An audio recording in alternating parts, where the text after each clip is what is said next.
to another episode of Requiem Radio. Just like last time, I am also doing the intro, but this time we have someone in better spirits, Sola Requiem, who is joining us for this particular episode. Say hi, Sola. Hey guys, feeling a little bit better from last time. Thanks for all your support. Incredible. He's really been throating some halls as of recently, or some Ricola, whatever helped him out with his throat game as of recently. Hey, what do you mean by that? With the rest of this intro out of the way, we'd like to introduce our guest, Rico. Not only has Rico been an interesting guest, in particular to me in my political journey, but he was one of the first accounts I found on Twitter that was very outspoken about left-leaning political issues without being dogmatic about his ideas, as well as something fascinating about his YouTube channel. He not only had debates on there, but he would have follow-up streams where he would research a lot of the claims that were espoused by his opposition, meaning that he was seeking out truth. This was something I believe to be very respectable about Rico. Currently, he is more relatively a gamer of sorts, but he still peruses politics and still is a very avid speaker even now today. I would like to welcome in Rico and tell us how you're doing and how are you today? I am fucking groovalicious. Thank you for the intro. Today's been a damn good day. My life's good overall. And it's a pleasure and honor to be here. I'm flattered to hear that I've, I would say, gotten your good graces just from me just shouting into the void. And, thank you. I look forward to this conversation. And for the guests at home who aren't that familiar with you, maybe just give us a bit of a backstory as to how you started on social media landscape and where you are currently. Just a little bit of a short, concise, brief overview. Go ahead. Yeah, can do. So, for those of you who don't know, like I said, you already know my name is Dorico. I'm Dorico Baker, or Dorico Rant, social media. I'm a Marine Corps veteran, and for the most part now, like you said earlier, I do mostly gaming streams and whatnot because politics just, I don't know, I wanted to do something that was more fun for me. So let me build up to how I got to that, opposed to where when I started, it was just, almost exclusively politics. As what's the word? I watched a lot of political stuff. People, YouTube, whatever. I watched it all, read it all, and something irked me. I had this, and maybe it's my own vanity talking, but I had this idea in my mind that there's something these guys aren't doing that I feel like I can do better. And so that's why I threw my hat in the ring with regards to political commentary, because it was fun. And also because, like I said, I was a pretty vain guy. I thought I could do it better. And I admit that I've learned a lot over the years in my involvement in politics. And one thing I've learned is that this is a lot. It's a lot to know. I can honestly understand why so many people check out of politics, simply because it really is kind of daunting. The fucking layers of shit you have to know to understand what the fuck anyone's even talking about anymore, or what's going on and why. I made it a point to try to understand these things and present that knowledge to people in as simple and as understandable a fashion as possible. But eventually it did feel like it got a little too much for me. Like I just couldn't do it anymore. So to where I am now, I wanted to do something that is just fun. Something that I know I'd never get tired of. And one of those things I never get tired of is video games. Because video games are an integral part of my life. They have been since childhood, when I was 30. And I love video games. So that's why I switched to gaming, primarily video game streams, where, mind you, I still talk politics if anybody wants. But my main thing is video games. Because I don't get tired of playing video games, talking about video games. So, but that doesn't mean I gave up on politics. Believe me, that's why we're here. If there's anything in particular with regards to politics anyone wants to talk about, believe me, I'm always ready and willing to talk about it. Hey, Dorico, question for you. Was there any certain events that made you get into politics, or was it a gradual increase in you noticing things in society that got you into it, or was it you first listening to a streamer or some political speaker that got you influenced or interested? When did you first jump into politics? The election of Donald fucking Trump. That is when it hit, like, I suddenly became interested because everything was wrong with this. Because in my mind, because as in like the run up to him getting elected, there was so much dirt on him. So many gigantic red flags with regards to who he was as a person, not necessarily his proximity to ultra conservative politics, but just him. The dude is a notoriously failure of a businessman and a con man, a fraudster. You know what I mean? He may not have been convicted until recently, but his track record spoke for itself. And I thought to myself, being it was my military background, my brain went to, wait a second, how is he even qualified to run for office? That doesn't make any sense. You know what I mean? Because like if you're trying to get a secret, and especially a top secret clearance, the hoops you have to jump through, the thoroughness and absolute fucking like digging into your every aspect of your life. If they find anything wrong with you, you will not get with you, or not just you, but anyone in proximity to you. You're not getting a top secret clearance, much less a secret. I 100% agree with that because I'm prior service as well. And when I was getting my top secret clearance, I remember they actually stonewalled me basically and had to keep me in limbo for like 6 months because my mother's side of my family's Cuban and we have a lot of like political ties in the background for like their Cuban government. And we no longer have association, but because I was connected to like my great grandfather and events that went down, they still basically stonewalled me, be like, all right, you can't get this, sorry. They're just going to take it from your top secret. Exactly. That right there, that standard that applies in the military, which I find is fair. I think that's reasonable with regards to the country and national security and blah, fucking blah. That's the standard, but it hit me that it turns out when it comes to becoming elected, that's how you circumvent all of that. You don't have to fucking pass a top secret clearance. You don't have to meet any of the requirements. You don't have to pass anything. If you get enough people to vote for you, you're just given one. And I was like, wait a second, that's not good. Something's wrong here. And it's something like that like sparked into my brain. Because before that, I had little inklings of like, well, my healthcare is covered no matter what I do, no matter what it is, now I'm in the military. And I thought, I haven't talked to plenty of civilians and such who didn't have healthcare. I remember thinking to myself, man, that kind of sucks. Why isn't this a standard throughout the whole country? Like, why isn't that just a standard?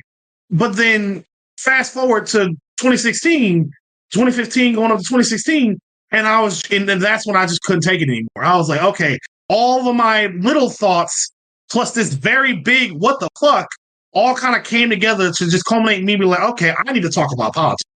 I have to scream into this fucking void and say something. Even if no one listens, I have to say something. I can't just not say anything. And so I started just talking about everything. And were there any other, like, let's say, content creators or streamers at the time that you took a lot of influence from? Or any political theorists or books you've read that really got you thinking about it? Or is it really just you, like, going out on your own, doing your own thing? A bit of both. The first political book I read was The Price of Inequality, which contained lots of words that I did not understand at the time, but made it a point to get a dictionary with me. So if there was any words I didn't understand, I would look them up so I could understand what was being said to me. I basically educate myself on a lot of what I know because I didn't really have anybody to teach me this shit. Now, I wasn't the brightest person at the time, but you damn well better believe I put in that work to learn. And I did. To the best of my ability, I did. And then it led me to looking up like things with regards to economic inequality and healthcare and such. And then, of course, anything pertaining to Trump, which led me to, at first, my very first political media that I started consuming was Crooks and Liars, then Wonkette, then Secular Talk, then sort of TYT, the Young Turks, David Packman, what else was there? There was a lot of people who influenced me at the time. Well, and I was listening to regularly. Sorry to cut in, but someone curious that really quick. 2016, I'm sure you remember, there was a pretty big rise of like anti-SJW, like right-wing content creators. Did you ever listen to any of those guys at all? Or what are your thoughts on them? I did. And one of them in particular, I, at the time, found to be at least interesting. Like, I wouldn't so much as say it's impressive, but at least interesting was like Sargon of Akkad, for example. That's an old name right there. I hadn't heard that name in forever. Oh, yeah. Yeah, no, yeah. I remember listening to his videos more than anybody else was in the anti-SJW right and whatnot. And I'm just gonna stop anyone right here if anyone's wondering. I had no idea what Gamergate was even while it was happening. I genuinely had no fucking idea. If anyone's gonna ask me about that, I'm just gonna tell y'all right now, I had no idea what the fuck was going on. Just zero. Perfect synopsis. The best summarization of Gamergate can be defined as such. The espousers of the idea were people who believed in the notion and principle of honest journalism, and they believed that Zoe Berger was somebody who had relations, potentially, I'm not quite sure how to vet that, with an individual who was a part of gaming journalism and was giving her a favorable coverage. During this time period, people were trying to find all the hidden secrets of coverage or favorable treatment, and trying to ensure that games qualities were based around games qualities. Eventually, this Gamergate eventually became perverse. The people who tried to endow themselves with the sincerity and love of gaming and criticisms of simply accuracy and transparencies of who the relations were with people in particular started becoming more of a political movement, where people like Mr. Medicare eventually just decided to opt out of the movement.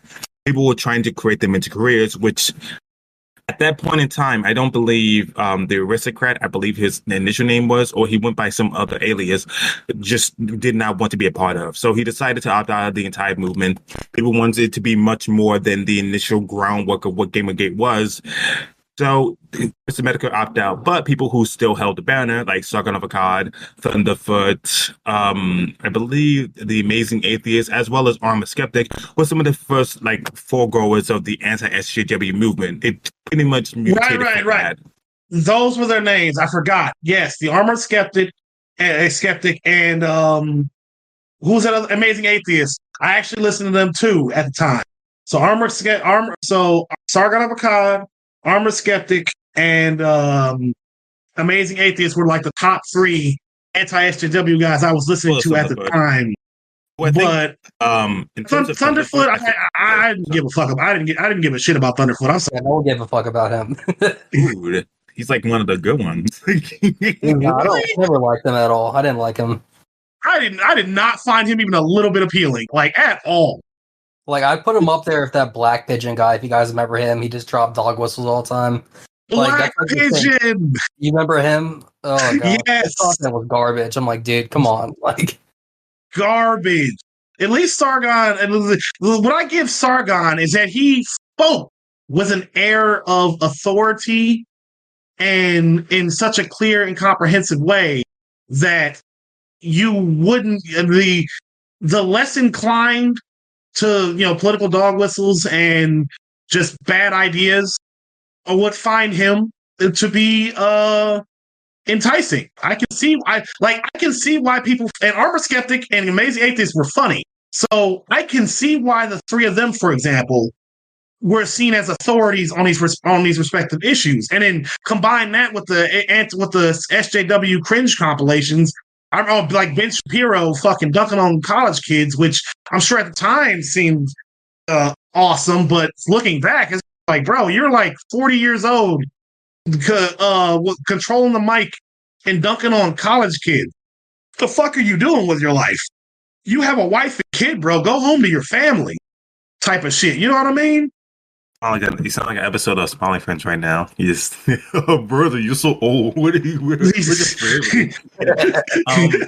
I do agree to some what I do agree to some extent is that college kids are still in the formulation years of understanding ideas and getting the groundwork. And what I believe that is probably the most apropos place for you to start challenging ideas and figuring out what you actually believe.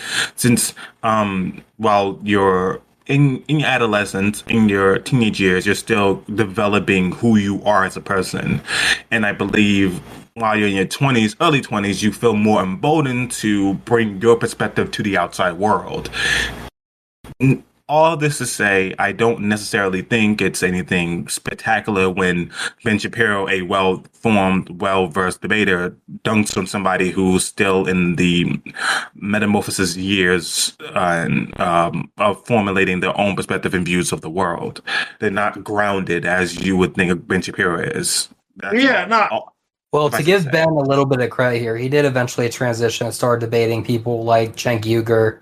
Exclusively debated. That is not to say he exclusively only debated college students. I am just speaking towards something that was mentioned earlier. Yeah, I do agree. He was debating college kids. I wish he didn't do that. Neil deGrasse Tyson, he did an interesting debate with. I think that was fascinating. I think recently he did a debate with Destiny, and he's even been. This is how you know he's very. This is why I do respect out of the many conservatives, popular figures on media right now. I do, to some degree, respect Ben Shapiro because it would have been so easy for him just to buckle on the whole Zionist accusation, to be, just go along with a lot of the fear mongering and rising anti-Semitism that has been occurring in recent parliaments, but. Not only has been steadfast, but he has butted heads with one of the biggest, another big content creator and big public figure, Candace Owens. Bro, anyway, and that's what I wanted to say though, is that Ben Shapiro is one of the few I will give credit to in that you can tell he believes what he's talking about. There's a lot of grifters and people and bullshit artists out there, and shock jocks. And just people who clearly are on a race to the bottom just to keep attention on them. So they'll say the most increasingly insane shit, for sure. Like you said, like Charlie Kirk, Candace Owens, Steven Crowder. The list goes on. There's no shortage of fucking shock jocks. Ben Shapiro is one of the few examples of one who I'm like, no, he sincerely believes what he's saying and stands by his principles and convictions. And whether he's right or wrong, and whether he loses his temper or not, whatever the case may be, he is sincere. So, but my introduction to him and at the time was the social justice warrior fringe compilation that that people in the military would talk about. People would try to show me that shit, and I just at the time I was like, okay, cool. They look stupid. He doesn't. Nice dunk, guy. If I ever got to talk to Ben Shapiro, I guarantee he would probably say himself that, yeah, no, that wasn't his proudest time. Because it's just like, it's the equivalent of a pro boxer stepping into the amateur leagues and just beating everybody's asses. You know what I mean? It's like, bro, it's like you know what you're doing. They don't. They never stood a chance. That was a foregone conclusion. Of course, they're going to look stupid by comparison to you. You have been trained and curated for this shit. These are fucking kids who are still figuring themselves out. They never had a chance to go toe to toe with you on equal measure. But then for him to branch out from that and actually start debating people like Anna Kasparian and like I said, Cenk Uygur and all these other people on the left and center, I give him credit where credit is due that he clearly didn't let that define him. That may have been his claim to fame, but he didn't let that get to his head and say, this is where I'll stay. No, he doesn't do the fucking the Steven Crowder bit where he's just still going to college campuses. This man who was married with kids going to college campuses and just being inflammatory as possible just to dunk on college kids. This grown ass fucking man. You know what I mean? It's that type of shit where it's just like, that's just sad. So I'm glad to see, like, if anyone wants to know, I'm not endorsing Ben Shapiro, but I will give him credit where credit is due. I do respect him as a person. Steven Crowder, Candace Owens, and the like, I have no respect for them. None. Zero. Just to follow up with what you were saying earlier, you said that a lot of content creators, we were talking about more of conservative tent. Was there anybody you watched, right? Was there anybody else that, of a prominent figure that you also watched? Any video essayists that come to mind for you? H Bomber guy, Sean and Jin. Yes, at the time, I still prefer H Bomber guy over Sean and Jin because Sean and Jin is just to be in the mood to listen to that dry, boring motherfucker. No matter how correct he is, he's just really boring. Whereas H Bomber guys video essays were just always and have only gotten better over the years. Again, his biggest one, I'm sure we all know, sell their houses to who, Ben? Fucking Aquaman? Yeah, still love that guy. H Bomber guy still just delivers the fucking music, baby. So those two, and as far as video essays goes, those are the big two I can remember, like who had the biggest impression on. Everybody else, I did listen to others. But what's up? I think that H Bomber guy still stands at the pinnacle of video essayists, at least in terms of political standing. There was Malvi Buddha at one point. I did find him to be interesting until he just at one point was like, anyway, we should talk about the the Jewish question. Like, oh, all right then. Well, I'll see you later. But oh no. The reason why I find H Bomber Guy to be probably one of my favorite video essays is due to the fact that almost everything in the essay in of itself serves a purpose. Like it's building towards something. It's interconnected. It's interwoven in such a way where it rewards the active listener as to where it's arriving at. That is a joy for me to watch. Whereas nowadays, the term video essay feels very innocuous. It doesn't feel like there's a forefront nature to it, and where they talk about things, it feels more like gapology. Like there's just a bunch of stuff that feels like padding to some degree, but it doesn't really get to the question of what we're talking about. Even I would say I do love Philosophy 2's content, but the video and AI was kind of like no, I don't. You lost me. Philosophy 2 was like 90% 10% substance. Fair enough. But folding ideas and who's that other motherfucker who made the alt-right playbook? I forget his name. But yeah, those two also solid as fuck. No, not the alt-right playbook though. Really, them? Yep, I don't like him as a person. Yes, sir. But I don't like him as. They made a video saying they shouldn't have orcs in video games because they remind them of black people. They unironically made a video doing that. All right, LA. Listen, for the record, I didn't see that. So, but I stand by the videos I did see. The alt-right playbook is the alt-right playbook is Jello Apocalypse. Jello Apocalypse made the video about the orcs. No, that wasn't Jello Apocalypse. That was I know who you're talking about. There wasn't even. I could have sworn it was those guys, wasn't it? Because it has the same art style, doesn't it? No, same art style, but it's not who you think. Extra credits. Extra credits. Yeah, my apologies. That was extra credits. Come in. Wrong here. Whoa, just saying the wrong thing. Yeah, we'll get one of us to look it up and put it later so we correct it. But I could have sworn there was a panel that had that art style that said, like, we can't have orcs in games because they remind them of black people. And I was like, that's a very bad take on you. Like, that's on you, not on people. I mean, for what it's worth, extra credits got basically shit, like a shitstorm they never recovered from for their flagrant plagiarism that they did. Quite awesome. Like their extra credits is already. Did not know about it. Hey, you didn't know about that? Extra credits happened a long while ago, but they had a huge plagiarism scandal. It was a whole fucking thing. Huh. Wow, I didn't hear about that, but the channel, it's in relatively good standings in terms of like doing well. Like the shorts are doing nutty numbers, but I would suffice it to say, I think that they had two videos that just became the discourse for the week, the flavor of the month, one would say, where they made the video about, and bam, you're a Nazi. You didn't ask for this, but it's happening, and it's treated That was like so no other stupid. place. Yeah. Oh my I was god. like, oh, bro. That was such a stupid Yeah. video. Like I was like, dude, come on. All right, well, I'm glad we've had virtually similar media diets because then I don't have to explain who these people are. Y'all already know, and I love that.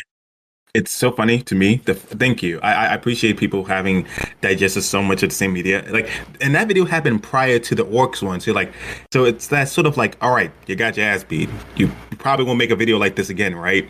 Right.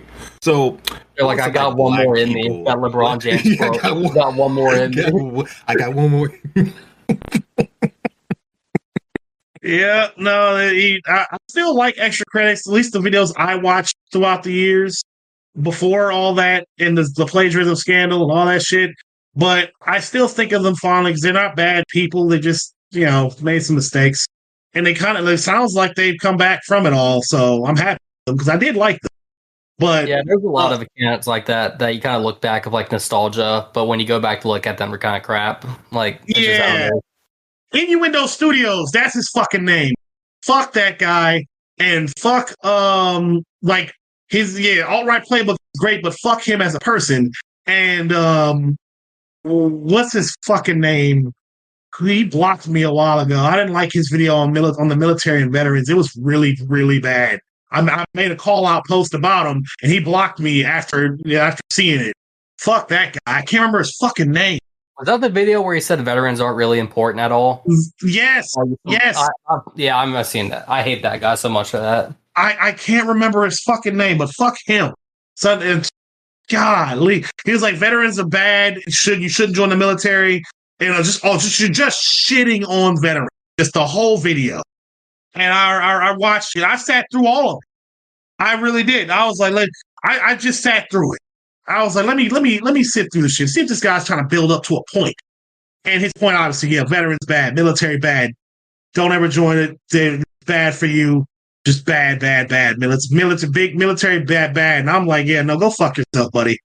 Yeah, if you remember one thing they always teach in the military is that you're all green here. Like, that's one thing that a good example, Dorico. I remember one night when I was in the military, I was chilling with my Hawaiian buddy playing ukulele, with my Indian friend in the kitchen cooking curry, and with my Swedish friend playing like some of his like crappy background music. Like for us, we're all just chilling together, and we're all completely different groups. So we're like, yeah, we're just chilling. Like you don't find that outside in the civilian world. That's only the military where you usually get that stuff. Yeah, no, the diversity within the military is I would say it opened my eyes that there's more people in the world because I came from small town nowhere in Michigan. You know what I mean? I didn't meet many people except for the closest thing to different type of people I met growing up was the Albanians who just seemed like a different flavor of white people to me. But it turns out it's a story of Albanians and maybe that one Muslim guy I met and so on and so forth. There's a lot more to it than I knew at the time as a kid, didn't know. But yeah, no, all I knew is white people, Albanians, black people, that one Muslim kid, and I think I don't think I ever met an Asian until I joined the military, where I'm starting to see 5 different wins and shows and zoos. And I'm like, who the fuck? Which, just aside, Zoo, if you see this video, I love you, buddy. You know who you are, you creepy motherfucker. Oh gosh, that's only the military right there. I love it. Yeah, no, that's why when I look at the right and then talk about how they want to purge the military of its DEI and wokeness and basically combat its diversity initiatives and such, it infuriates me to no end because I'm like, the military is strongest because of that we bring all these different people from different worlds and just give them a collective identity and goals in mind and tell them, get over your shit. We're all family now. And we're all just like, you know what? Yeah, okay. This this motherfucker from bumfuck nowhere, Minnesota, and this guy from literally fucking Guatemala. Yeah, we're besties now. Yeah, I love it. I love it. And I oppose anybody who wants to do away with that. Hey, what times are you in? If you don't mind me asking that, or is that a private thing? No, that's fine. June of 2012 to August 30th of 2019. Oh, nice. Those are my years, and I made it to sergeant, and I had a damn good time. I for anybody wondering, because I know I loved my time in the military. Do I recommend people join it? Not necessarily. It just what I do with an asterisk, as in, if you are to join the military, no, it's just it has a lot of problems. They're working on it, but it has a lot of problems. And what does it? What sector of society does it? Yeah, if you're a guy, join the military and go airborne. If you're a woman, don't join the military. I'll put it that simple. Like, I always give any woman I've met who's like, I want to join the military. I'll be like, listen, I respect women service members, but for the love of God, don't join the military.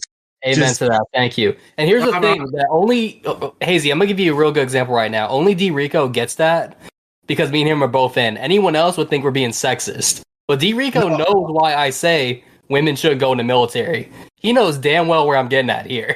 And it's talking about the hazing. Yeah, it's like the joke, we know a thing or two because we've seen a thing or two. It's basically like that. We're like, yeah, it's not a good environment for like women to be at. It's not. It's really fucking not. Like, it's not a sexist thing at all. I'm warning. I'm tell women this. I'm saying this for your sake.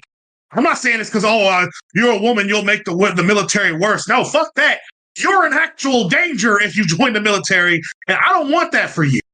That's my take, anyways. I know we've kind of gone in a bunch of different directions this conversation, but I want to be perfectly clear. Like I said, I love the military, but I ain't blind to its problems and its culture. And I just can't. If I had a daughter, and she said she wanted to join the military, I would. I would tell her, hell the fuck no. Yeah, I'm not signing that paper. No fucking way.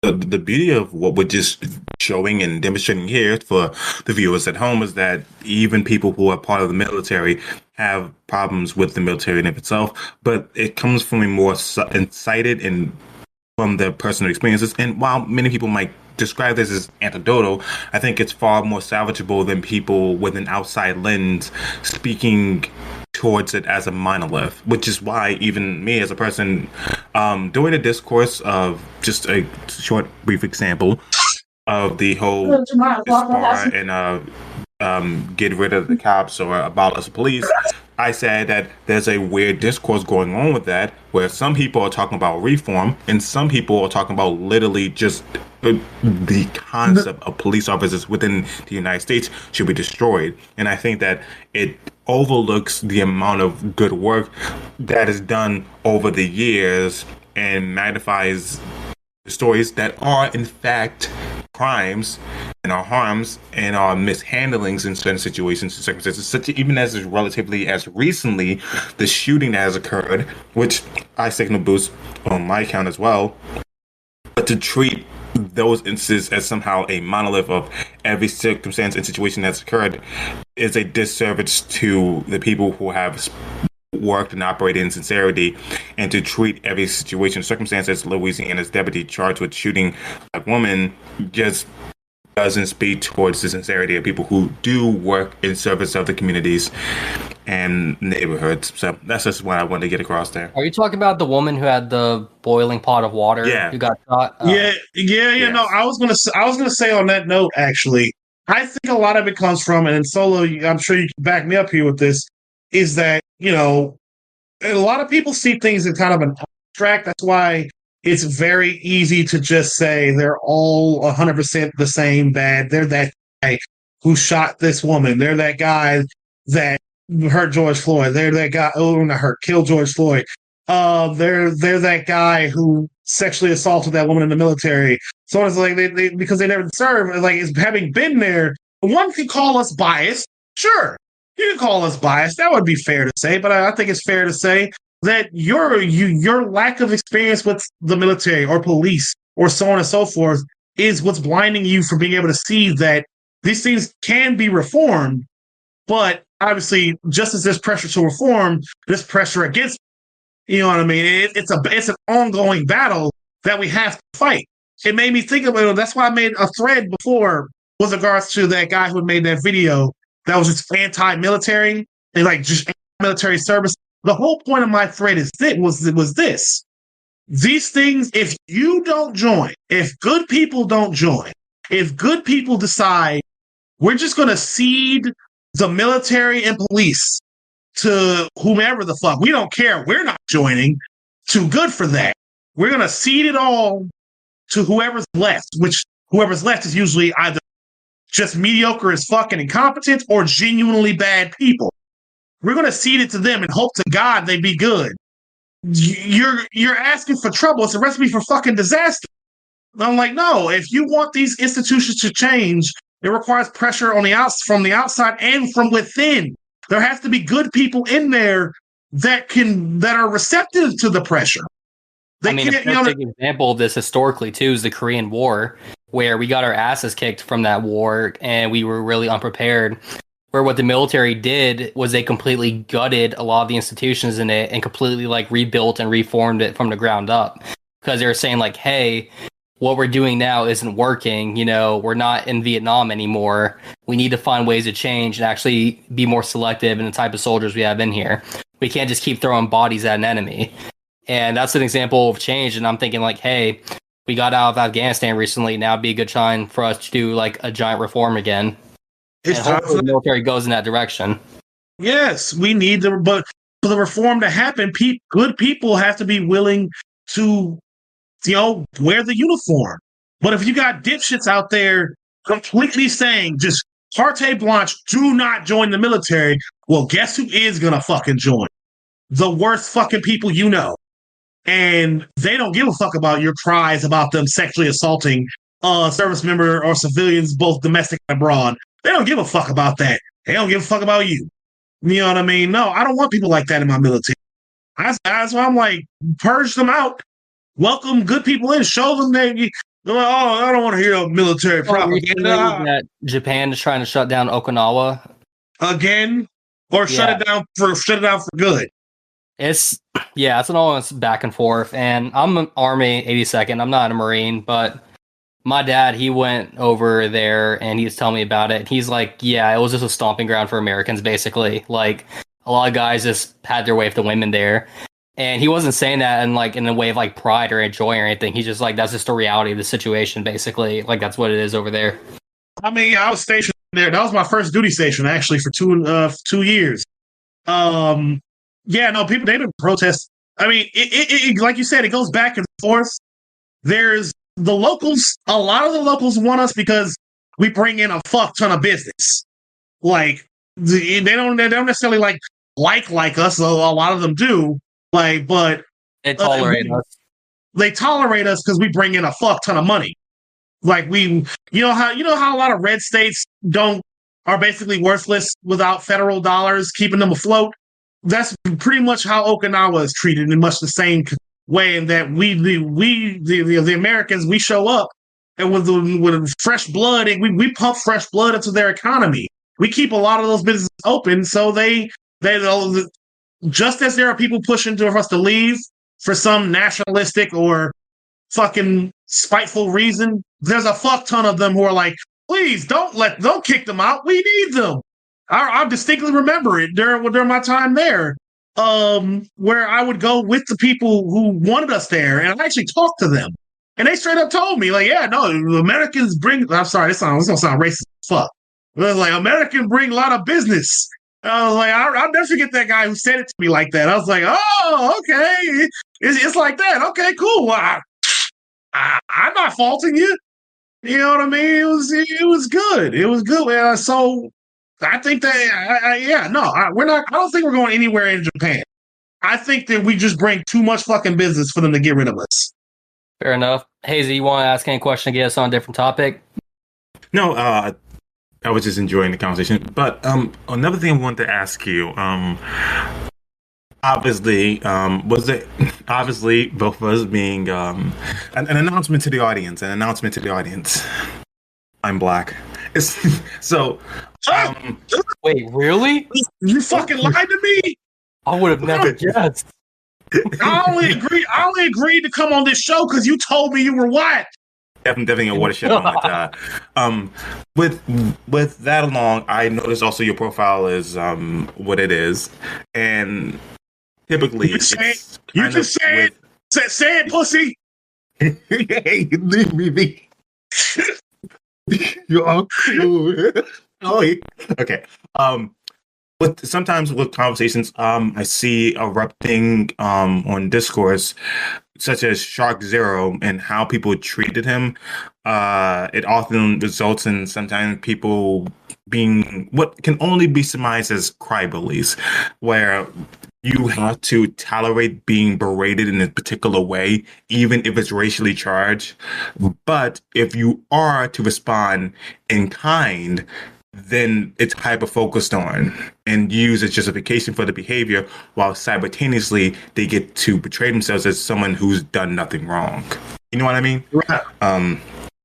Just a bit of my watershed moment with a lot of I don't know what I can call them, is like kind of leftist purists. Like Professor Flower's situation was one of those situations as well, where like I was okay with her video and her critiques of Bosch, but like subtly implying genocide in the country was kind of weird. So I was like, But Shark Zero's like situation was kind of like annoying to me, knowing how people treated him afterwards, and how easily people will be willing to call or accuse somebody of being, a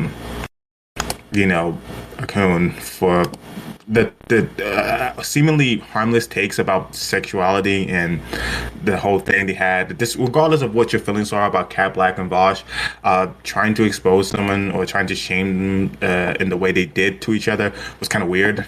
So I think he had a tame take on it all, and I think sometimes identity becomes such a charged topic, and sometimes it definitely is, but I don't think it divorces people for accountability of how they handle particular situations. And I'm not quite sure how informed you are about this matter, but was there any situation in kind, if you don't want to talk about that informed your picture? Since I know that it's kind of like a part of this goes for people to immediately, if you don't 100% agree with them in some regards, to sometimes accuse you of being that. Like what informed that, like profile picture and all that. Right on. So for those of you who don't know the context of my photo, a lot of people have asked me on TikTok too during my streams, and I told people this. It's a hype story at this point, and everybody loves it when I tell it. So here's the story.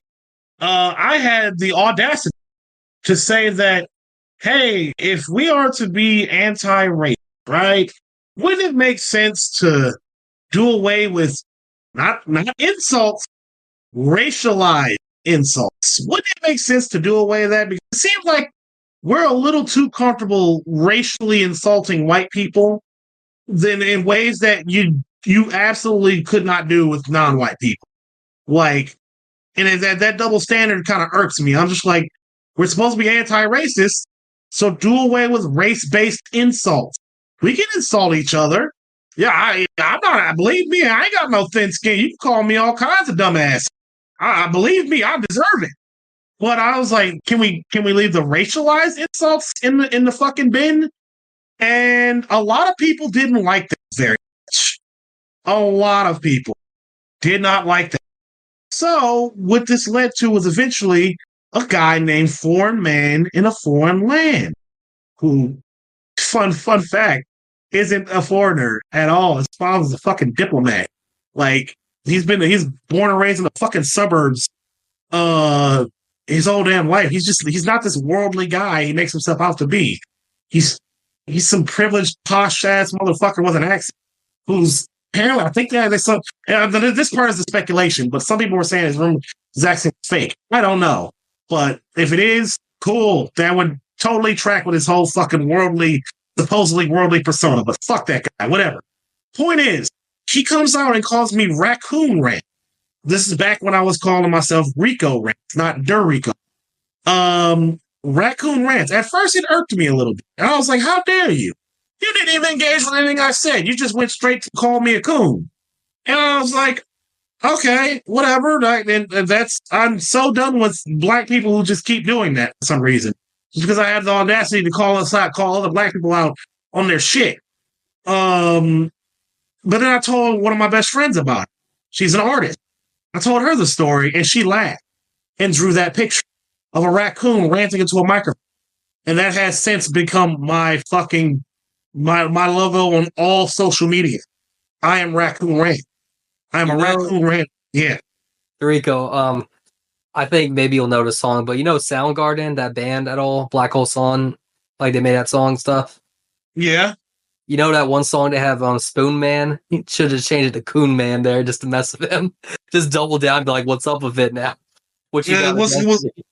What you gonna do now, motherfucker? I embraced it, bitch, and I did. And a lot of people fucking was like, hell, were very receptive to it, saying like, hey, it's really good that you just embraced it rather than let it fucking bother you. And a good thing about that too, and this is just so I'm pretty much on the right, but it's funny watching the evolution of the right go from, whoa, imagine if the roles were reversed, to them realizing like leftists don't care, they'll just steamroll through.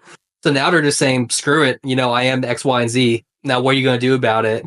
And it's funny watching it catch so many people off guard, because I remember one time we were on a call with a bunch of people in a space, and one dude in there, he's like a bit of a weird guy, but he called himself like a political theorist fascist, which I don't even know what that meant. I was like, okay. So I was like, yeah, whatever, man, sure. And then this other dude, a friend of mine, came in there, and he was like a social democrat. The whole conversation, he kept trying to like, insinuate the guy was like a fascist. And the dude just upfront said to him, like, yeah, I am a fascist. What are you going to do about it? He was like, debunk it then. And then it's funny watching this dude who's like a leftist just utterly fall to pieces when he realizes, wait, I don't actually have an argument against this thing because I'm just used to calling you these things and you trying to deny them. And I'm like, you gotta like change up the game, you know what I mean? Because that's just politics. It's all they're rolling. What's the thought is that sorry, just wanted to bounce off that. And most people who are fascists or devout fascists aren't really statistically like grounded. Most of them are using something to the effect of observable reality as their argument. It's relying on some level of collective agreement that can never be challenged. And when you ask for evidence of it, it's always like, it's happening. Don't you know it's happening? You've been saying this for a while now. It hasn't occurred at all. Yeah, for the record, I think fascism's stupid. I don't subscribe to it. I have my own reasons for not being fascist, but it was just funny. I was saying in that context, watching that dude. Yeah, no.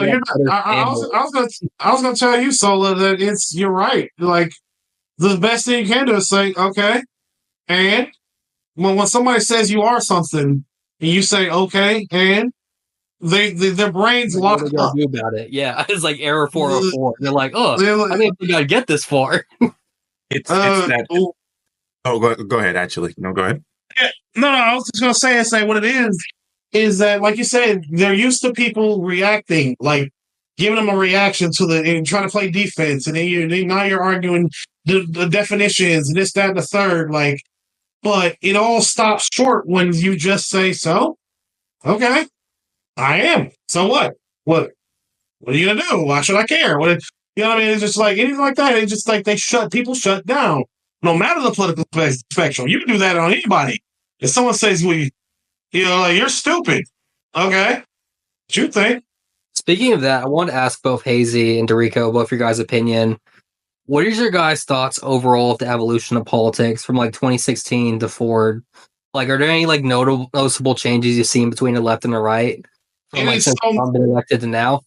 It is so much fucking worse. It is so much. It is only objectively gotten worse on both sides. It's just people have just lost their fucking mind. If you want specific examples, I can give them. But if I had to give you an overall synopsis of 2016 to now, everyone is worse than they used to be. Everyone is so, with the exception of a few, everyone has gotten worse. What do you think, Hazy? Yeah, go ahead, Hazy. I think in terms of the landscape and how it's evolved over time, I think the worst of it, left-leaning has been people's disenfranchisement and disenchantment with the political systems, how they function, how they favor for them, not getting involved in grassroots form and going with some veneer of progressivism with no guided tool as to how to ascertain said progressivism, going to the extreme group of opting out of everything, but somehow believing that the systems as be will fix themselves, going on myriads of crusades for celebrities who haven't posted today about not drinking at Starbucks, despite the fact that some franchises and some companies aren't even connected to the ones that are represented in some other states or countries, even as, but somehow little Jenny who works at McDonald's, who's just trying to get an average income, somehow has to be held accountable for the apartheid state that is transpiring in Gaza. I do not understand this. This is a incoherent way of handling the systems and powers that be, and maybe, just maybe, be more advised and aware as to how voting laws and restrictions occurring within your local politics could make more for meaningful change, but that requires far more effort than just espousing vaporless virtues into the void. However, when it comes to conservative rhetoric, I believe that it's extremely more incendiary and it's seeming more dire. Also, actually, Super bad. no. Hold on. Let me summarize all that. The left has gotten significantly more performative and ineffective, and the right, at least in my opinion and observation, has gotten, well, not so much. After January 6th was the fucking culmination of it all, but post January 6th, they've gotten a lot more docile. Still, just rhetorically fucking crazy, but docile. Docile, in my opinion, like as opposed to the run up to J6, as opposed to that's the comparison I'm making here. The run up to January 6th was violent as fuck. Like the rhetoric, the actions, everything was violent as fuck, and it's got way cooler temperature since then. January 6th fundamentally changed the right. I could go on all day telling you how, but it fundamentally changed a lot of how they even engage with politics. I know plenty who've just checked out of politics since then. Like, they just said, all right, I'm done with this. I don't want to talk about it anymore. I'm out. Like, you know what I mean? Like, it's just not. Do you see a distinction, though, between Trump and the right? Because I still see them as entities, you know? I do. I believe that. I believe that. Here's my problem. Here's my problem with that. Okay, so while there are avid criticisms that people have been making of Biden, there have been avid criticisms people have been making of avid criticisms they've been making of Kamala Harris. Mainstream media sites have been doing this for quite some time. The issue I see is that we have to almost operate within an entirely different spirit, an entirely different world when we're describing Donald Trump in the way he is digested by the media. Almost every time they even have a remote or modicum of criticism for him, it has to be fed to you in a spoonful of sugar when it comes to conservative media. They have to say something to the effect of, now, I might not be the biggest fan of Trump while just giving him just fellatio of the wazoo. They go out of their way to go, oh, well, I don't like Trump. However, you have to understand that he's being treated unfairly, uncharitably, or people who talk about democracy, or people who talk about how every criticism they have about Democrats and how they speak extensively about how, well, we don't like what this. I just want to get this part across. Well, we don't. The problem with Biden is that he's being held above the law. That Biden's son is being held above the law. No person is above the law. And then Trump goes, actually, if you vote me in, you'll never have to worry about voting again. Also, I'm held immune for all of my accusations. The problem here, memes aside, is that for all the prosecutions people have had for legality and whether or not a man should be held to the law, then going, well, also Trump is king. It just shows a blatant contradiction in a one that I would have assumed that people who spoke about this extensively years on end about how criminal the people who are currently in our office is would have look at that as a very least with a side eye or speak outwardly about how Trump is basically asking himself to be a monarchy. But no, because they have to be quiet due to a large swarm, a large populace of people who are their audience to not say anything because they know that this makes up a large collection of the audience. To speak out against Trump is to speak out against the political party of conservatives. In fact, I don't think you can name me a popular, well-known popular figure who is devotedly anti-Trump or has astute criticisms that I could look over. If you do, maybe I can look for that citation or provide when it's provided to me. But for the most part, they are the most quiet when it comes to Trump, with his most fragrant, uneducated, and probably abuses of power that are just candid in the nature as they are now. That sort of incendiary nature of that appeasement has to be spoken about, and I think it's one of the most threatening things to democracy to have somebody outwardly just candidly say to the audience, "I'll be a monarchy if you want me to be." Yeah. No, I was going to say on that note, and I'm sorry, Sola, 1 second. I'll keep it brief. No, you're all good. There is a distinction. Just as there's a distinction that can be made between Democrats and the left, because believe me, there's a huge difference. Not the same. A lot of people like to say they're the same, but no, God, the fuck they are not. The Democrats and the left, and then conservatives and Trump, or more specifically, the Republican Party and Trump. The difference is that, the Republican Party and Trump are one and the same. Anyone that wasn't sufficiently pro-Trump has already been pushed out. I've read too many fucking articles of local Republican politics going to shit because pro-Trump people pushed out all the non-pro-Trump people. They did. So when I say that the Republican Party is the party of Trump, not necessarily the party of conservatives, but it is the party of Trump because the Trump people kicked everybody out, objectively kicked them all out. They're gone. It is Trump's party from top to bottom. They have seen to that everywhere. I've read horror story after horror story of that shit. It's unreal, dog. People who are lifelong Republicans kicked out for not being sufficiently pro-Trump. So what do you think the Republican Party is going to look like post-Trump, though? Do you think... Because I have a personal theory if you'd want to hear it. I do want to hear it. Go for it. So I feel like a lot of people got in politics because of Trump. And in the same vein, I think a lot of people are going to leave politics once Trump is out of picture. Oh, for sure. So I think a lot of our political instability now, the boat's going to stop rocking once Trump's out of the picture. Which, see it as a good thing or a bad thing. Me personally, I think it's good that Trump was able to uppercut the leftist establishment for Democrats, because it was time for change, whether you like the change or not, because it did get a lot of people involved. And I'm sure everyone here could say it's a net positive that more people got involved in their politics. An example, once Trump happened, I remember reading up on all that stuff a lot, and similar to Hazy, before I went in the military, I was trying to get involved in a local level of my politics.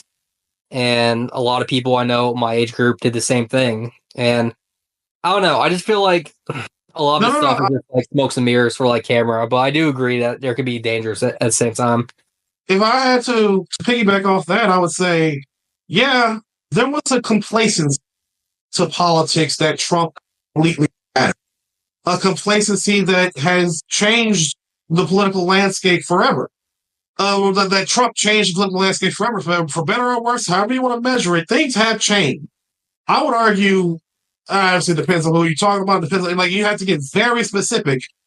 But overall, I think we're all better off because of him, because that complacency was shattered.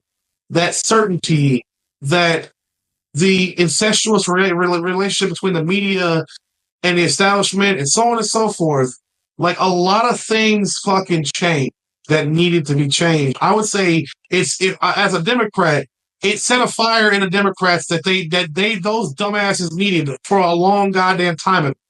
Amen to that. And for Republicans too. It sets some Republicans up too. But unfortunately, like I said, the good Republicans got kicked out. If there was right now, it's Trump's party. But once post-Trump, I think the good Republicans are going to come back. But unless anyone tries to fill the void that Trump leaves, in which case that's going to be a whole fucking thing that's going to be a shit show to watch. But I do think the Democrats actually benefited the most from in that they needed to change. Because, for example, they did something recently that people used to mock this. I don't know if you know this, but people used to mock this fact that the Democrats would quite literally rather die in office than ever pass the torch to anybody, especially anybody younger than them. Dianne Feinstein, Ruth Bader Ginsburg, and a litany of other motherfuckers, and names I'm just drawing a blank on right now. But those two are the prime examples of Democrats who fucking ancient that are just refusing to leave. Ruth Bader Ginsburg being the most famous example, refusing to leave until they fucking killed her. You know what I mean? Lifetime appointment that she could have left and been had somebody fucking replace her. Yeah, but no. No. This is before Trump. Yeah, Ruth Bader Ginsburg was before Trump. Just before him.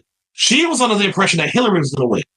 And then Hillary wrote, that was literally her stated goal. Hillary was that's what she stayed in the race for. Stayed as a Supreme Court justice for, because she was confident, so confident Hillary would win and Hillary would replace her. She was wrong. She bet wrong and fucked us in the Supreme Court because of it. And that right there, that complacency, that certainty that the Democrats and liberals used to have of their establishment was shattered because of Trump. And I think that was necessary. And I will die on that hill to say that to people. Stagnation leads to decay. So that's why I'm glad they broke up the political scene some more, because if you have a nation or people in stagnation, they will fall. It's just that simple. You see it in history all the time. So I'm glad they're able to like mix up the game a little bit for that. It's a dangerous game. That's a dangerous gamble. Oh, it is a dangerous gamble in a game, but it's a necessary gamble. Yeah. It needed go ahead, brother. Go ahead. Go ahead. No, I was just saying it needed to happen. I think they needed a wake-up call, and they finally fucking got one. I get what you're saying. The biggest problem, one of the things I found to be like a wake-up call when it comes to like political discourse, and people say like there's earnest, good thought critics, like actual conservatives that have like been pushed out of the party, and I believe that to be the case. I genuinely do.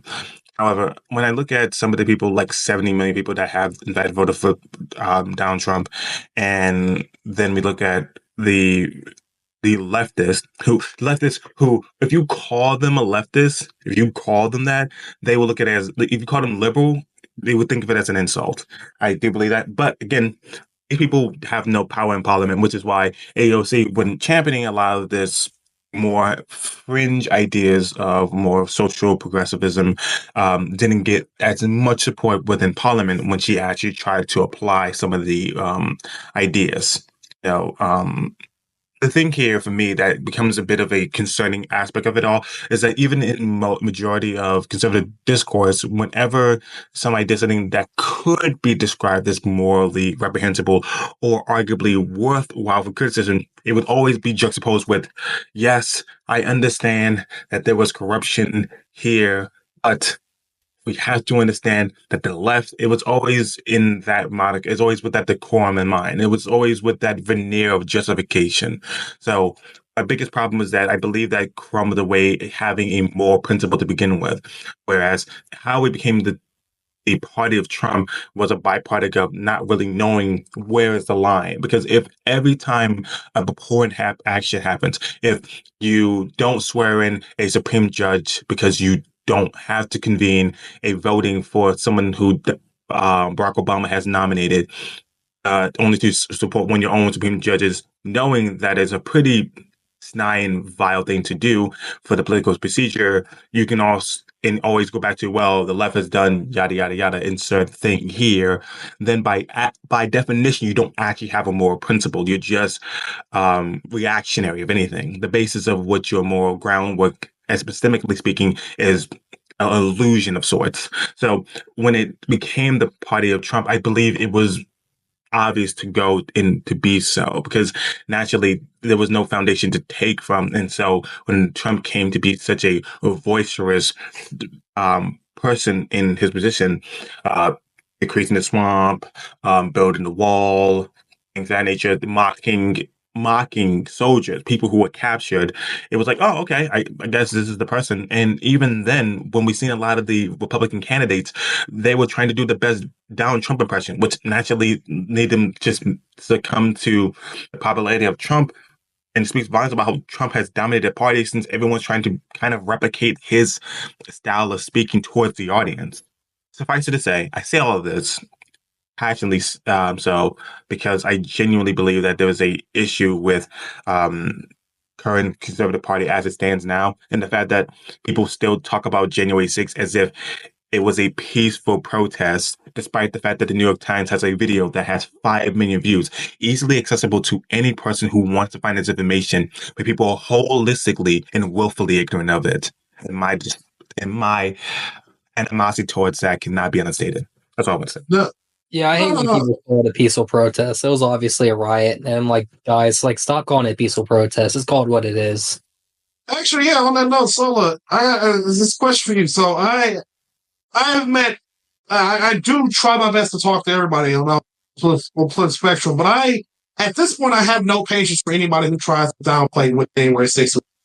Left, right, and center. I hate anybody who downplays it. Anybody who tries to say that it wasn't what it was. That the officers, Capitol Police officers, the 100+ of them that got severely injured, that didn't happen. You know what I mean? That they weren't there to overturn an election. The Proud Boys, the Oath Creepers were not charged with sedition. You know what I mean? With seditious conspiracy. All that shit drives me up a wall. So it's like, I wanted to ask you, what would you say is your political line in the... Because for me, mine is January 6th. I'm not fucking with nobody who tries to tell me January 6th is anything other than exactly what it was. Wait, are you asking me like what got me into politics? No, your political line in the sand. What would you say is your thing that you're not ever folding on? And that not just not folding on, it's almost a conversation ender for you. Yeah, I'm gonna think about how I want to politely put this. And Hazy already knows, but I'm a pretty devout Roman Catholic, so a lot of my political views are shaped by a lot of church doctrines. But if I were to put it simply, I would prefer something that's extremely traditionally conservative in values and views and culture, but economically social in a sense where people have a safety net and are cared for.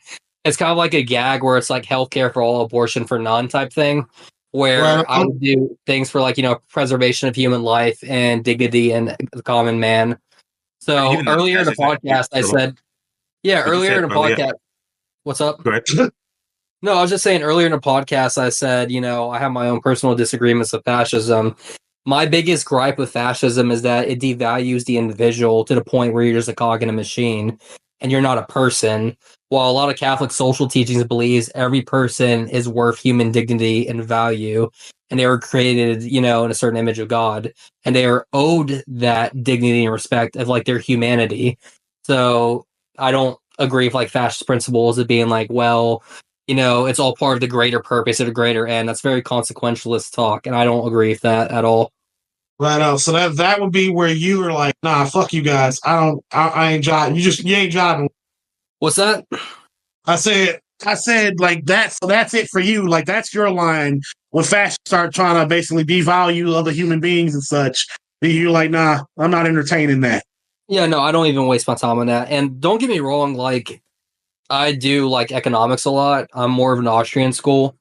And I've argued economics against fascists. I remember I had a debate on that where I basically kneecapped him because he couldn't solve the ECP, which is economic calculation problem under fascism.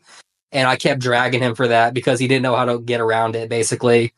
And it just went to a debate of planned versus free economic exchange, which, keep in mind, I'm not an absolute ANCAP or free economics guy. I don't believe that's sustainable. But it was just something where it's okay, I gave you enough rope, now I'm going to hang you with it because you just set yourself up for me. Hell yeah. Well, on that note, I got to be out of here at 8. I promised someone I'd hang out with them.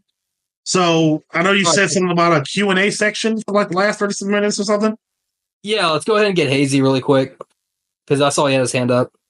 Yeah, we can transition to that. I know this has been more of a free flowing conversation. We didn't necessarily get into things. We touched on a myriad of topics here. Bruh, It's been more of a free flowing conversation. It was fun. I had fun. Yeah. I would like to do more when later. If It you was a have. great conversation, definitely. I'd love to have you back on again another time. Yeah, Hazy made a great choice for you. For sure. The thing I want to get through here is that like it was an insurrection, and the reason why it's stated to be such is that rioting, most of us, our formulation of it is some destruction of property. However, the destruction in here had an intentionality beyond simply the destruction. It was to overturn the vote. It was to do so in a forceful manner. It was to abstain. It was to usurp the voice of democracy in the political election. Why was no one charged for insurrection then? People were charged for rioting during that event. That's why I say rioting. Yeah, but they were also charged for it. No, obviously, look, we can agree, like, sure, insurrection. I'm in agreement with that. Yeah, but I just don't like calling it that because it's so loaded with like the legality terms and stuff. Where I'm like, the riot, you know, sedition, like sedition. Yeah, but he also charged with sedition, which is basically pretty much the entirety of the Proud Boys and the Oath Keepers were charged with seditious conspiracy.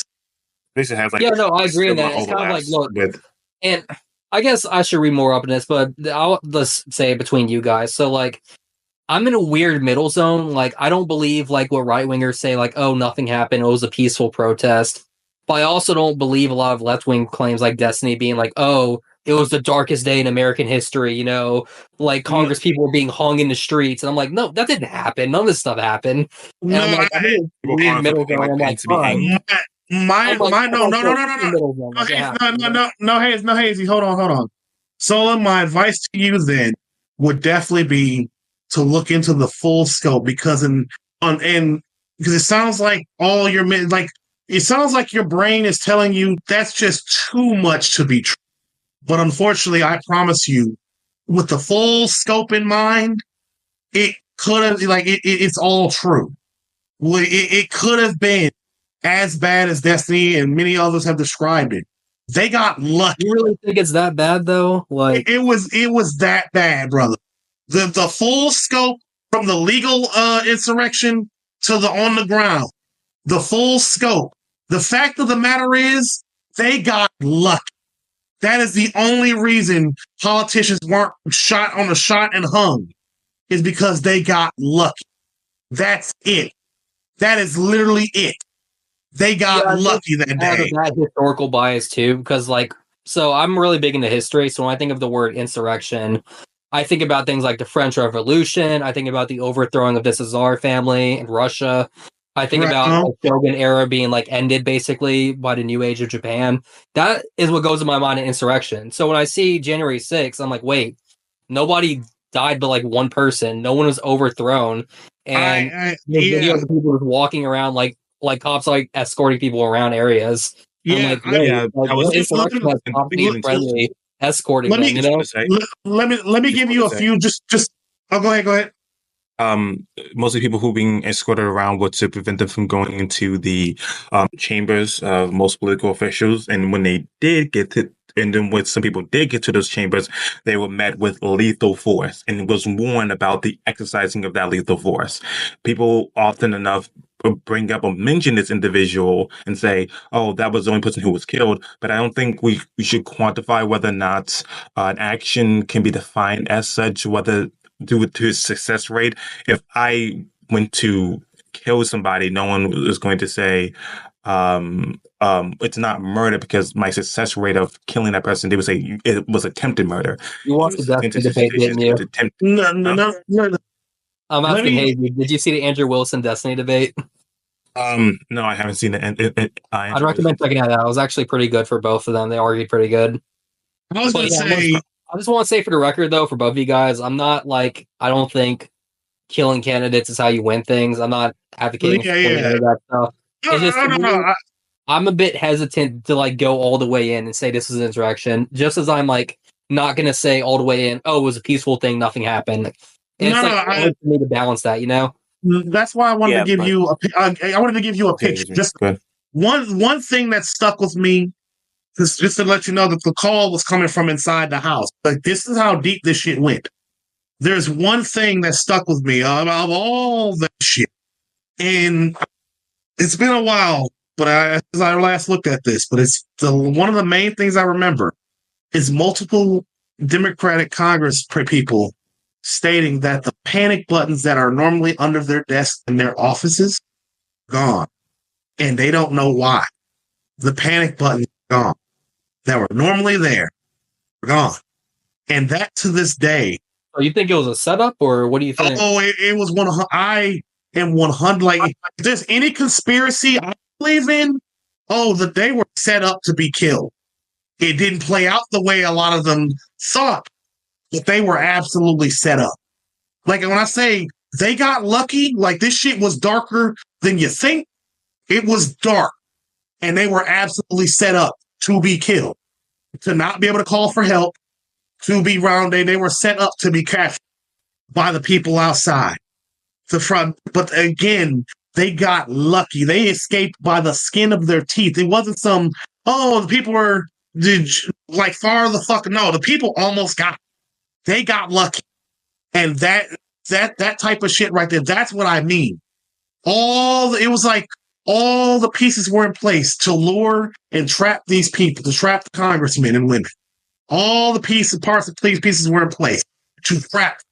But several factors played out that they could not have foreseen.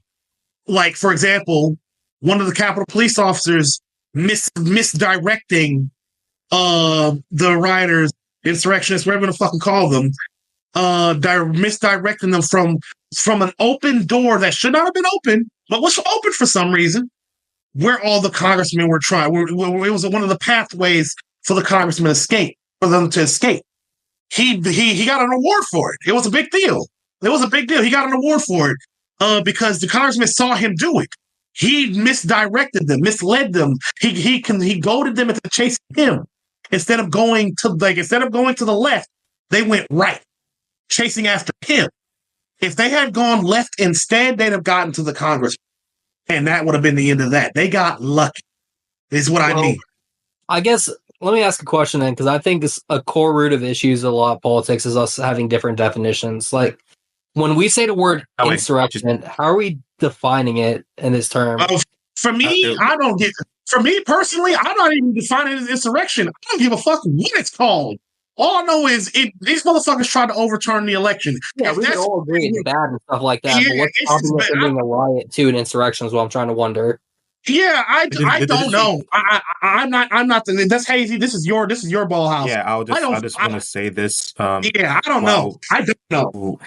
Rioting is definitely something that's definitely occurred as a can be used as a political act, or an expression of disturbance and peace to bring forth knowledge to certain commentaries. It can also be considered a oppressive or large display of something to take a statement. A disturbance of peace is typically what it is. However, with a lot of people being charged with sedition, which definitionally speaking is an excitement or causing people to rebel against authority, and also insurrection is also definitionally described as a violent uprising against authority or government. The overlap of these two terminologies. I'm sorry. I'm just confused though. Why were they charged for insurrection then, if that's something that's on the books? That's the only thing I'm confused at, is why no one was charged with that, but instead charges sedition. Because if an example, like if everyone there was charged for insurrection, I'd be 100% on board. Like, wow, this is an insurrection. People are charged by it. But if no one's charged anyone with insurrection but sedition instead, that kind of raises my eyebrows. Like, well, was it a riot then? And I don't know. That's where it gets confusing with the legality terms and the definition. I'll simplify it as best I understand is that there were people there who were just right, who it just fell under a riot for sure. They weren't really there to do anything but cause a scene. But then if you get to the Proud Boys and the Oath Keepers, they openly planned and coordinated with Republican politicians and whatnot. Like, it was full on a seditious conspiracy. They had evidence of these guys full on planning to take over the government. Like, with that being said, I would also like to just add is that sedition often includes the subversion of the Constitution, and incitement of discontent towards or an insurrection. It's used in the little definition of describing it, an insurrection of establishment authority, and this is what people were charged with.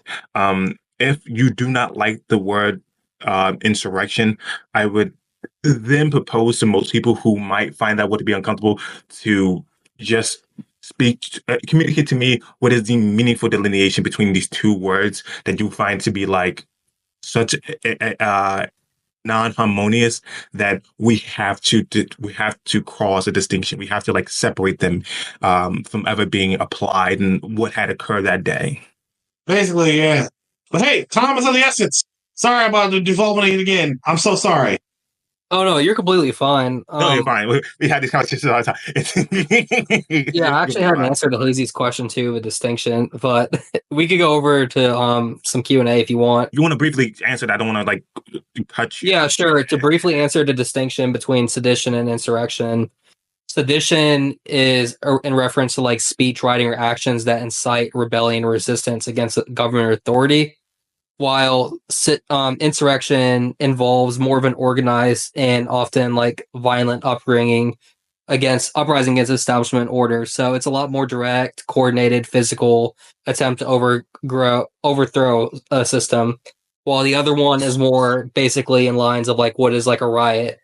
So a good example of this is here's a good example why I bring this up. There's a difference.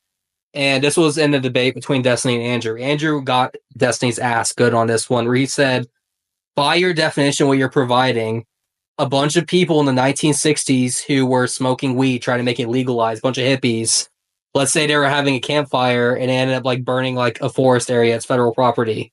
By your definition, they'd all be charged by insurrection because they are protesting a government law, protesting government order and establishment hierarchy, and doing it on federal property.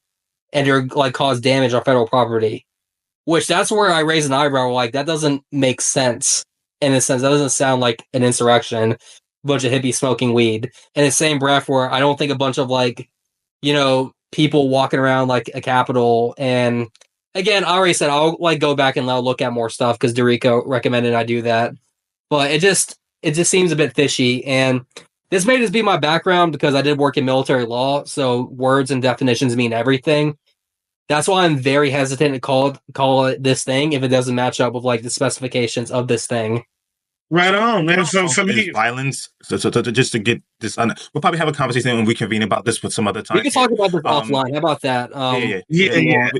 I was going to say for me, definitions don't really matter at all. It matters what happened in practice. That's all that matters. I understand that approach. We can hammer out the definitions after, but we have to at least operate in the same universe to what happened in practice first and foremost. What did we see happen?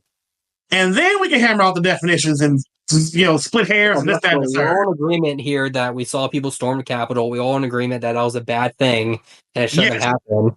And then now I'm just trying to figure out, okay, what do we call this? Really cool. But then that's y'all wheelhouse. That is not mine. Yeah, I get that. I respect that. But let's go over to Q&A. Oh, do we have any questions? Yeah, I get some of my followers to DM me questions if they don't want to post it like publicly on there. So every then I'll grab some of theirs. Oh, so cool. Let's see what we got in store for today. So we have 1 minute. I'm scrolling. Ooh, here's one. This is from Andreas. Andreas wants to know. He says, "Hello, Dorico." Well, you kind of already answered this, but have you always had the raccoon profile picture, and what did you have prior, if not? Oh, no, I didn't have anything before. It was just me. I just had a picture of me before. And then once before, it was me and my now ex-wife, and then back to me, and then eventually the raccoon. Okay, nice. And we have one from RJ. RJ wants to know, how has the military shaped your political views? And this is something we covered a little bit too, but if you want to answer that one real quick. I'll answer it quickly. Long story short, it showed me a lot of it made me really start to like think about how society is structured, right? So, for example, the easiest example I can give is healthcare. We provide healthcare to our service members in this, and I'm not exaggerating when I say you can look it up and in the writing as to why we do it. With regards to the healthcare, the military's healthcare system, it's so that the military can be, and I'm paraphrasing here, as efficient and effective as possible. They shouldn't have to be burdened by the cost or worry about any of these things and blah fucking blah, because all that does is hamper military readiness and deployable at a moment's notice. That's the motto they tell us. It's exactly. And I thought it made me think, like, but wait, doesn't the civilian sector function the same way? Don't we want civilians to be as effective and efficient workers as such as possible? Then why don't we provide them health care? Why is it such a dog-eat-dog world out here? And why are so many people sick? I remember when I worked at Domino's, so many people worked while sick, worked on your food while sick. And stuff like that, it made me think that, like, about the military affected my view of societal structure. And I'm like, I don't want society to be I don't want us to be a military state. But there are some things we can take from the military and apply to society itself because the logic is the same. You get me? No, 100% get you. Okay, we got one from Josh. Josh wants to know, what is your opinion of BLM currently, the organization, and would you ever be interested in doing more videos on Black issues? I guess that means, like, whatever that is. A very low opinion of BLM, the organization.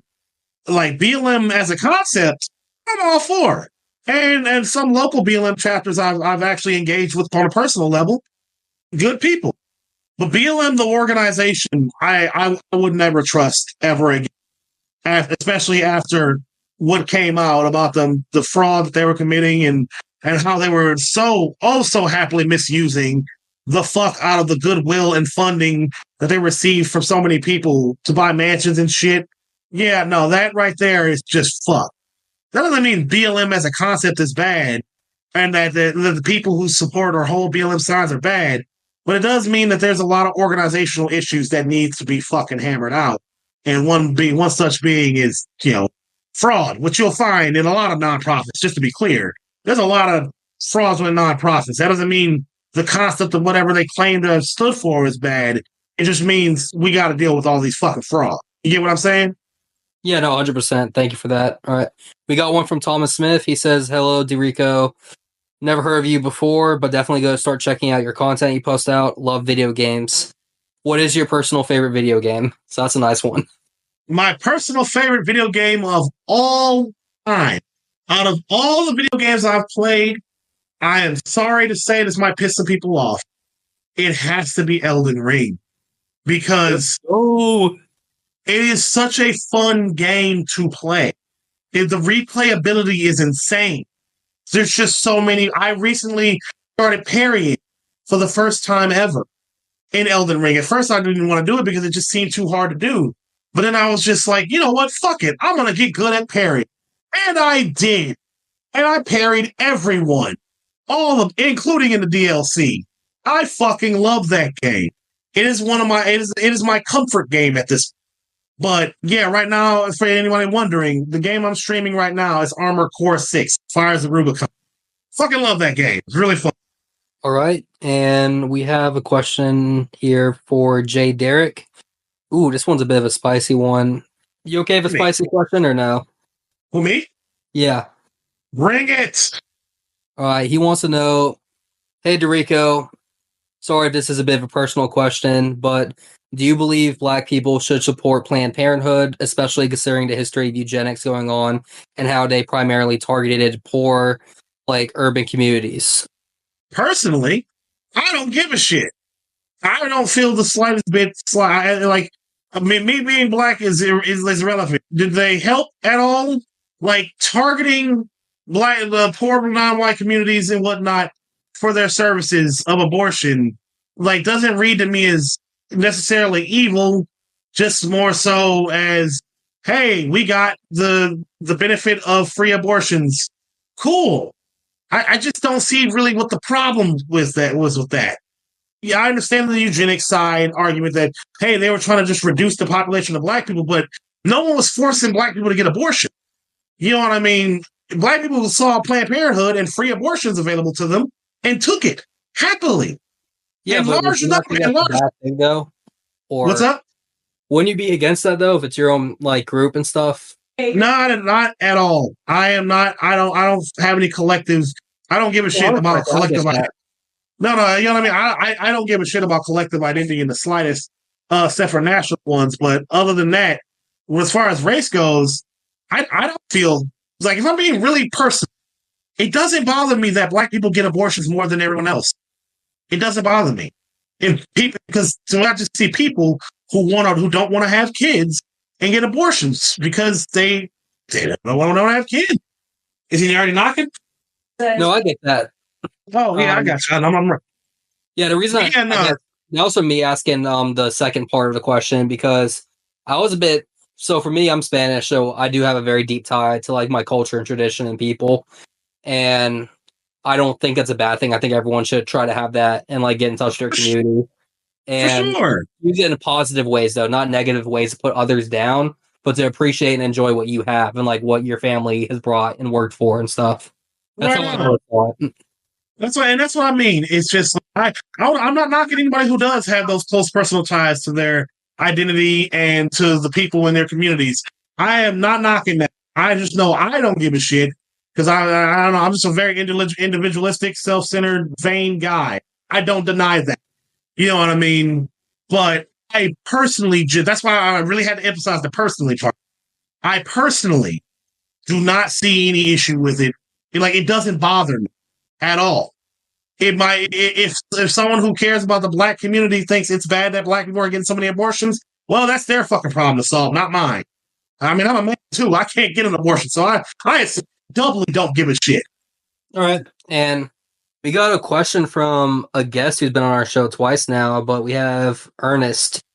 Ernest would like to know for you. He says, my question for Dorico is this: are we witnessing the two-party system of American politics failing, working as intended, or something else? I'm going to say something else. It's bizarre what it is. And we're not going to see the real change, that for better or worse, until Trump is gone. Because what's going to happen is, at least in my theory, is the post-Trump Republican Party is the post-Trump Republican Party is going to be unrecognizable, and I don't know what's going to happen. We're not going to become a one-party state, but there's going to be a drastic reshaping of our two-party system. Like there'll be regional parties for sure. Like there are certain places where the Republicans have like an entrenched hold.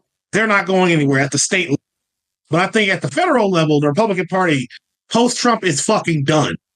Just fucking done for. It's just not like that's my honest opinion. I don't know what comes next. I really don't. But I know it's going to be very fucking weird. And if we're lucky, we'll move towards like ranked choice voting and shit, so third parties can actually have a fucking shot. You know, more parliamentary system, giving more parties a chance to, you know, actually win an election. They have a foothold in politics, but that's going to require one of the two parties to collapse in on itself. And so far, it looks like the Republicans are the ones about to fucking implode, because they're nothing right as they currently are. They're nothing without Trump, and they're gonna be fucked once he's gone. All right, sounds good. And we got two more questions left. One is from Baz. He wants to know, do you consider yourself a liberal or a leftist? And what is your opinion of both groups? I'm liberal as fuck, big dog. I used to consider myself a leftist, but then I realized a lot of leftists just fucking suck. Like, not policy-wise, just socially are awful fucking people. They just suck. A lot of them really are. Egalitarianism fails on itself so hard. It's really bad for like a lot of leftist stuff. It's bad. It's bad. Like, cool, you have great policy prescriptions for, or at least what I like to think is at least somewhat marginally common sense, or just something I agree with regards to policy prescriptions. to economic issues. I'm not even gonna say social issues, just economic issues. Left-wing activists solving social problems is proven to be a recipe for the fucking disaster in its own right, which is a whole other can of worms. But I don't like the left on a personal level anymore. But I've grown to identify more with liberals who are socially way more pleasant to deal with. Yeah, they might be incrementalists, which again frustrates the shit out of the left, but they are just way more pleasant to fucking deal with. So, okay. Yeah. Hey, we got an extra question in. Would you be okay if we did 2 more? I know yes, of course. Yeah. No. Cheshire Brown wants to know if, in the event third parties had a better chance at running and winning, would you ever consider voting for them, and which one? Depends. It really fucking depends. If they, let's say hypothetically, all of them. So, Green Party, fucking Socialist Party, fucking Libertarian Party, fucking I can't remember that other one. It was weird. I thought it was funny, but whatever. If they all really did have a chance, I would probably still vote Democrat, but in like a primary, I would vote third party, probably the Socialist Party in a primary, if for only to scare the shit out of the Democrats, to be like, hey, y'all might want to not fucking be too corporatist over here, or I'm gonna give my vote in the general to the fucking socialist people. They can actually beat you. You know what I mean? That type of shit. Like, if anything, I think I'd still be Dem. But if the Dems, continue to suck, and I see something better in like a socialist or Green Party, then we're, or even a Libertarian Party. They did get my vote. I'm not just a diehard Dem. That's what I'm trying to say. All right, sounds good. And then for our last question we have in by Richard Story, he would like to know what requirements, in any, would you consider working alongside people of the right to make the country better? So would you ever consider to make the country better, like bipartisanship? Yeah, absolutely. Fuck, AOC where has worked. So the recent anti-AI deepfake porn and such bill, AOC will fucking push that alongside Republicans. Like, it's not impossible to work along with people on the right. It's not as impossible as me on the left would have you believe. It just depends on the issue. We all have our respective lines in the sand, and for me, it's just like, I'll work with you where we agree, and I'll fight you where we don't, and that's it. That don't mean I gotta hate you. It just depends on to what extent you're being awful about it. You know what I mean? No, definitely. And honestly, this has been a really great episode. I'm glad to have you on. I really would love to have you on again a second time if you're ever interested.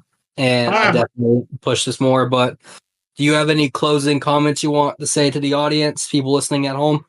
Yes. Closing statement.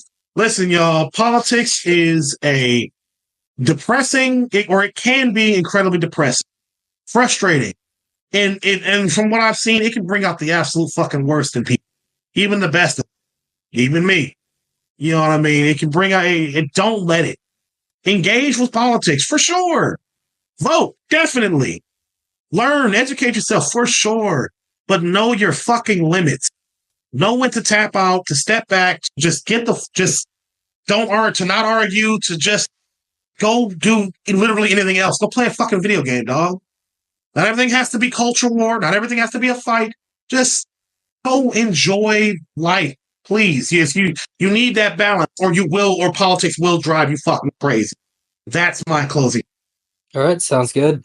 Hazy, do you want to close us out for this episode? Any comments you want to share too? I think everything that's needed to say for this episode was said. I do appreciate extensively, once again, to my man here, Rico, for speaking extensively at length. Unfortunately, we didn't get to Kamala Harris or the recent stepping down of Biden, but that's always what follow episodes are for. And I hope this has been a great listening experience for the audience at home. As usual, this is Hazy Dialects, and you've seen this all in HD. Hello, everyone. Thank you for listening to Requiem Radio. Black Monk Rosaries. Black Monk Rosaries are truly something that stand the test of time. They honor the tradition of St. Dominic by using only the finest materials and craftsmanships. Black Monk rosaries, bracelets, medals, chains, and keychains come with a lifetime warranty to it. If anything breaks, they'll replace it, no questions asked. Crafted from high-impact acrylic beads, corrosion-resistant stainless steels, and industrial-grade paracord, Black Monk rosaries are built to be the strongest in the world. Each piece is handmade with attention to detail and inspected 3 times to ensure top quality. Experience the durability and elegance of Black Monk rosaries, strong enough to be worn proudly in your faith. Visit Black Monk Rosaries today.